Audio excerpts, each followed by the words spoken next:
See the hit.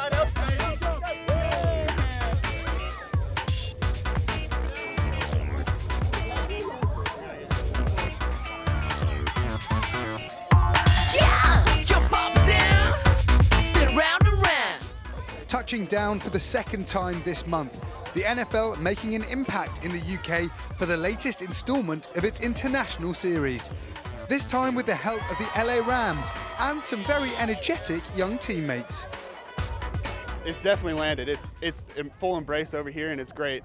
Lots of fans over here excited for the game, and it's a great atmosphere for it. These kids, I guess, rugby and soccer are their main sports, but, to bring some American football over, it's good to see. The Rams have flown into London 4 days before this weekend's opponents, the New York Giants, and treat the 11-hour plane ride as just another road fixture. We've been traveling since, the off-season started, so we kind of take this as another road trip.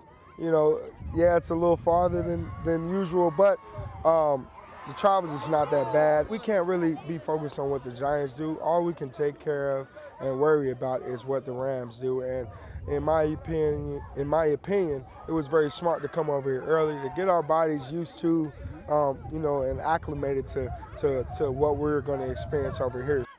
LA narrowly lost in Detroit last weekend and are on a 2-game losing streak, but appear re-energised after their trip across the Atlantic.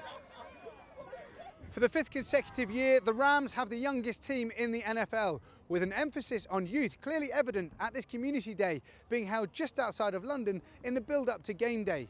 Shaping an identity and making an impression is clearly important to the franchise during their time in England, but a win on Sunday is still the priority. Coach was, he harped on that this game is very important. It's one that we have to get, and in my opinion, it's a must-win going into the bye week. We want to use this and try to gain that momentum and going forward into the later part of the season. Sunday's game will be played at Twickenham in a break from the Wembley tradition. The Rams are used to new stadiums, having moved their own home from St. Louis earlier this year, and are embracing their different surroundings. The sky's the limit. Super Bowl's our goal, and that's what we're going to fight for every week. And we have a mindset, and that's going to be to win. Do everything we can to win. And moving stadiums, it's just another thing. We gotta, it's another excuse that some people might, have, but it's not one for us. We don't take that as, they might have lost because they moved. No, we don't have that. So we got to play forward and keep moving. The Rams' record is 3-3, and Sunday will be their 5th road game of the season. They're a long way from America's West Coast, but are already making themselves at home in England.